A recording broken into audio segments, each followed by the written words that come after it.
L'industrie présente l'électrification comme une révolution acquise. Après des années d'enquête et d'analyses techniques approfondies, les données révèlent aujourd'hui la vérité que l'industrie préfère garder sous silence.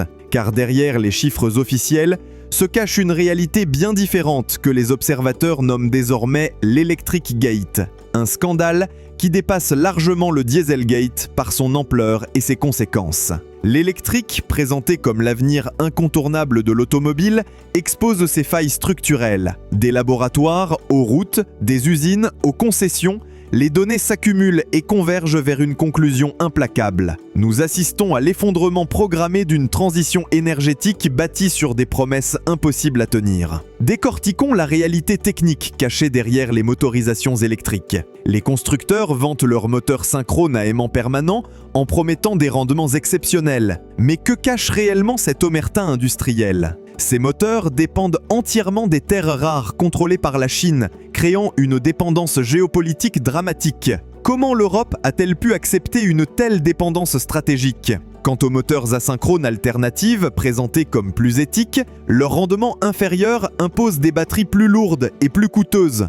Les capacités de batteries actuelles illustrent parfaitement cette impasse énergétique. Une citadine électrique nécessite 40 à 55 kWh pour égaler tant bien que mal l'autonomie d'un réservoir de 35 litres. Une compacte grimpe à 60-77 kWh, un SUV à 75-100 kWh. Ces chiffres dévoilent une densité énergétique encore très inférieure aux carburants fossiles, obligeant à transporter des centaines de kilogrammes de batterie pour compenser cette inefficacité fondamentale. Mais le véritable cauchemar technique se niche dans la fiabilité des composants électroniques. Les onduleurs et calculateurs cerveau des véhicules électriques multiplient les pannes critiques. Renault vient de rappeler 15 722 Alpine A290 et Renault 5 électriques pour reprogrammation d'onduleurs, provoquant l'impossibilité totale de démarrer. 30 minutes d'intervention technique pour un simple bug logiciel, voilà la réalité de l'électromobilité moderne, selon le rapport AVERE France 2025. L'ADAC allemand, référence européenne des tests automobiles,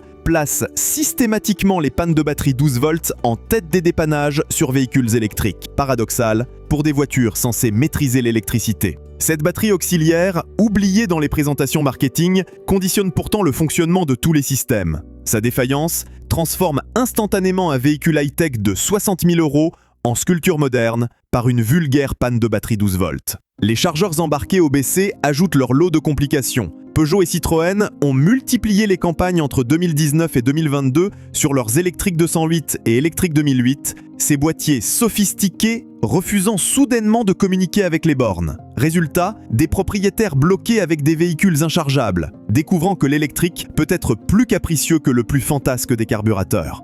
Analysons maintenant les performances réelles, loin des laboratoires d'homologation. The Guardian a publié en août 2025 des tests sur 5 modèles électriques de référence: Tesla, BYD, Kia Smart.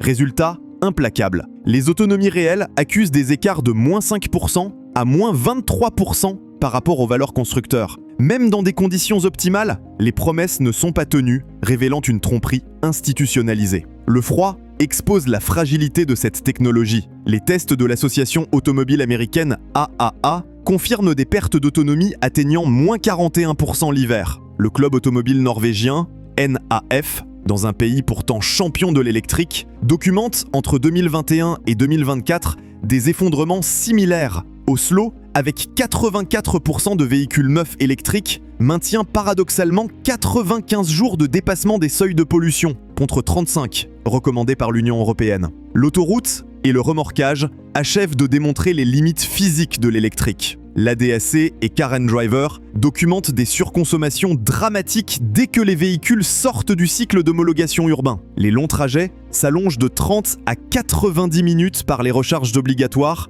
transformant un simple trajet en expédition logistique contraignante. Cette débâcle technique explose immédiatement dans l'économie d'usage. La fin des avantages réglementaires dévoile la véritable facture électrique. Depuis le 1er août 2025, la TVA uniforme à 20% augmente mécaniquement le coût de recharge résidentiel. Les bornes publiques atteignent des tarifs prohibitifs, dépassant souvent le coût d'un plein essence sur autoroute.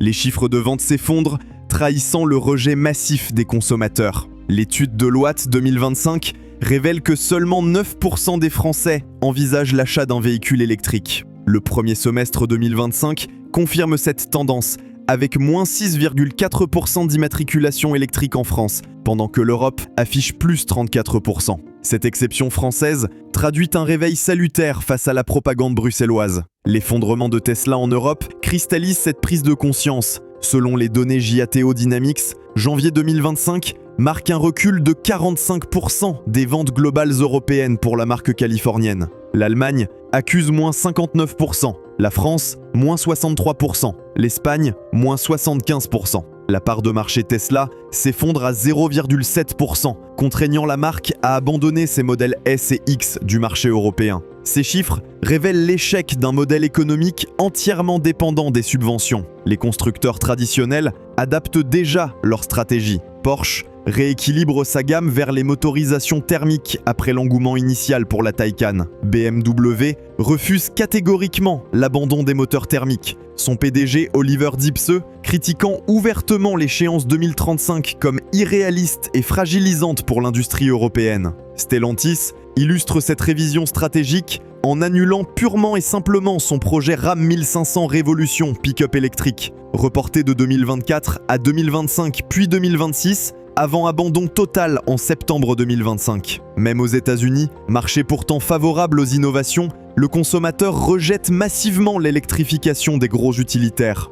L'analyse des modèles et versions dévoile des hiérarchies artificielles. Les citadines électriques bridées par leur batterie LFP de 40-50 kWh souffrent de charges modestes et d'autonomie limitée. Les compacts, équipés de 60-77 kWh en NMC/NCA, atteignent des prix prohibitifs pour leurs prestations. Les SUV électriques, avec leur pack de 75-100 kWh, deviennent des monstres énergétiques, paradoxalement présentés comme écologiques. Les versions propulsion et dual motor AWD multiplient les variantes pour justifier des tarifs croissants. Les déclinaisons performance privilégient l'argument marketing au détriment de l'autonomie, imposant des pneus et freins surdimensionnés qui majorent les coûts d'usage. Cette prolifération d'options masque mal la pauvreté de l'offre fondamentale. Les équipements distinctifs révèlent les compromis techniques permanents de l'électrique. La pompe à chaleur, option indispensable pour limiter la chute d'autonomie hivernale, devrait être de série sur tous les modèles. Le préconditionnement batterie, nécessaire pour optimiser les charges rapides,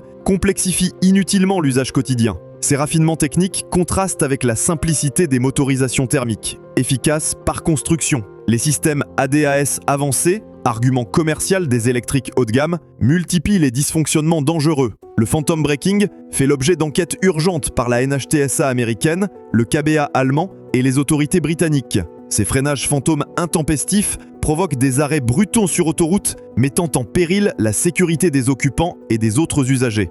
L'industrie des batteries expose sa fragilité structurelle à travers les faillites en cascade. Northvolt, fleuron européen des batteries, dépose le bilan en mars 2025, après avoir levé plus de 15 milliards de dollars depuis sa création en 2016. Cette faillite, survenue après seulement 9 années d'existence, révèle l'impossibilité économique de concurrencer les géants asiatiques, BYD Decatel et LG. Fisker illustre tragiquement le sort des propriétaires de véhicules électriques orphelins. Les 5000 Océanes produits avant la faillite deviennent inutilisables, faute de support logiciel et de pièces détachées. Ces tas de ferrailles connectées démontrent cruellement la dépendance technologique de l'électromobilité. Les témoignages de propriétaires déçus affluent sur les forums spécialisés européens, découvrant leurs véhicules transformés en sculptures modernes, après de simples pannes mineures. Cette situation contraste dramatiquement avec les véhicules thermiques réparables indépendamment du constructeur grâce à leur architecture mécanique standard. Un diesel des années 2000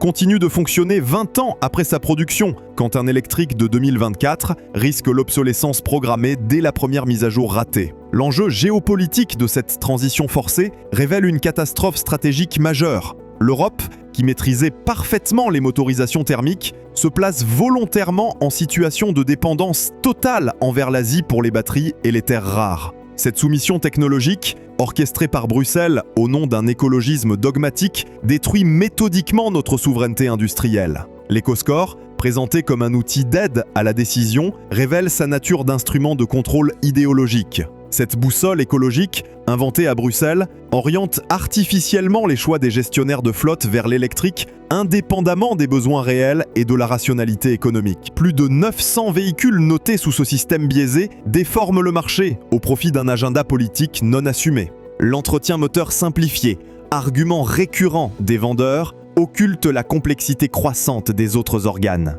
Alors qu'un moteur thermique tolère l'approximation humaine, l'électrique exige une précision chirurgicale permanente. Les pneus s'usent plus vite sous le poids. Les trains roulants souffrent des accélérations brutales. L'électronique multiplie les points de défaillance. Les cas d'usage réellement pertinents se limitent à quelques niches. Petit rouleur, disposant d'une borne privée, cadre fiscal de flotte suroptimisé par Bruxelles. En dehors de ces situations privilégiées, l'équation économique explose dès qu'on supprime les perfusions publiques. Cette réalité mathématique explique l'effondrement des ventes privées malgré la propagande médiatique. Les constructeurs asiatiques exploitent cyniquement cette transition forcée pour conquérir l'Europe. BYD progresse spectaculairement, pendant que Tesla s'effondre, révélant la vraie nature de cette révolution. Un transfert de richesse et de savoir-faire de l'Europe vers l'Asie. Les champions européens du thermique bradent leur expertise séculaire pour se transformer en assembleurs de composants chinois. Les rappels de sécurité récents confirment l'immaturité fondamentale de cette technologie. Mini rappelle plus de 140 000 véhicules électriques fin 2024 pour risque d'incendie de batterie. Hyundai retire ses Kona équipés de packs LG. Ford impose de ne plus recharger ses Kuga hybrides rechargeables. Ces exemples multiplient les interrogations sur la maturité réelle de l'électromobilité. L'Electric Gate dévoile finalement l'échec d'une transition énergétique imposée contre les lois de la physique et de l'économie. Sans perfusion publique permanente, les chiffres de l'électrique s'effondrent. Les ventes refluent, les décotes ravagent les valeurs résiduelles, les réseaux révèlent leur fragilité, les risques logiciels se multiplient. Cette vérité interdite commence à percer malgré la propagande institutionnelle. Les gestionnaires de flotte découvrent les coûts cachés. Les particuliers fuient massivement vers d'autres solutions. Les constructeurs adaptent discrètement leur stratégie. L'électrification forcée révèle sa nature idéologique, déconnectée des réalités techniques et économique. Face à cette imposture, retrouvons le bon sens automobile. Privilégions la mécanique éprouvée aux artifices électroniques, la simplicité d'usage aux complications technologiques, l'indépendance énergétique à la dépendance géopolitique. L'avenir de l'automobile se construira sur des bases rationnelles, non sur les promesses impossibles d'un Electric Gate qui s'effondre sous le poids de ses contradictions. La problématique des terres rares cristallise la dépendance géostratégique dramatique de l'Europe. Les moteurs synchrones à aimant permanent, cœur technologique des véhicules électriques performants, nécessitent des néodymes et dysprosium contrôlés à 90% par la Chine. Cette mainmise totale sur les matériaux critiques transforme l'industrie automobile européenne en vassale de Pékin. Situation impensable il y a encore 10 ans. L'extraction du lithium révèle un autre scandale environnemental soigneusement tu. Les mines du triangle andin, Argentine, Bolivie, Chili, pompent massivement les nappes phréatiques dans des régions déjà arides, asséchant les cultures locales. Un simple pack de Tesla Model S nécessite plus de 7 tonnes d'eau pour extraire ses 85 kWh de lithium. L'obsolescence programmée des véhicules électriques s'organise méthodiquement autour du support logiciel. Contrairement aux pièces mécaniques standardisées et interchangeables, les composants électroniques dépendent intégralement du constructeur pour leur fonctionnement. Cette dépendance totale transforme chaque véhicule en produit jetable dès l'arrêt du support technique, généralement garanti seulement 5 à 8 ans. La répartition géographique des bornes de recharge révèle une fracture territoriale assumée. Les centres-villes et zones aisées concentrent l'essentiel de l'infrastructure, abandonnant les périphéries populaires et rurales. Cette ségrégation spatiale de la mobilité électrique crée une société à deux vitesses, les privilégiés urbains, connectés, et les exclus, périurbains, contraints au thermique, pénalisés fiscalement. L'effondrement de Proterra aux États-Unis, spécialiste des bus électriques, complète le tableau des faillites sectorielles. Après Fisker, Nikola, British Bolt, Volta Trucks et Northvolt, cette nouvelle banqueroute confirme l'impossibilité économique structurelle de l'électrification massive. Ces entreprises, dopées aux subventions et aux promesses de marché mirifiques, s'effondrent dès que la réalité économique rattrape les fantasmes idéologiques. L'exemple d'Unity en Suède révèle le niveau d'amateurisme de cette industrie émergente. Cette start-up, promettant révolutionner la mobilité urbaine avec ses micro-citadines futuristes, s'évapore en 2022 sans avoir livré un seul véhicule. Ses 7 employés découvrent brutalement que les plans sur la comète ne suffisent pas à créer une industrie automobile viable. L'analyse des coûts de possession révèle des écarts béants entre la communication officielle et la réalité comptable. Au-delà des 8 000 à 20 000 euros de remplacement batterie, s'ajoutent les surcoûts d'assurance, documentés par Which et Les Furets, allant jusqu'à 30% de majoration. Les pneus, sollicités par le surpoids et les accélérations brutales, s'usent prématurément. Les trains roulants encaissent des contraintes inédites, générant des frais d'entretien occultés dans les calculs comparatifs. La vérité technique finit toujours par triompher des modes passagères. L'Electric Gate rejoint déjà le Dieselgate au panthéon des scandales industriels majeurs. Mais contrairement à ce dernier, limité à quelques constructeurs, l'électrique révèle l'échec systémique d'une industrie tout entière, fourvoyée dans une impasse technologique. Cette prise de conscience salutaire permettra peut-être de renouer avec une automobile authentique, fiable et accessible, débarrassée des chimères bruxelloises.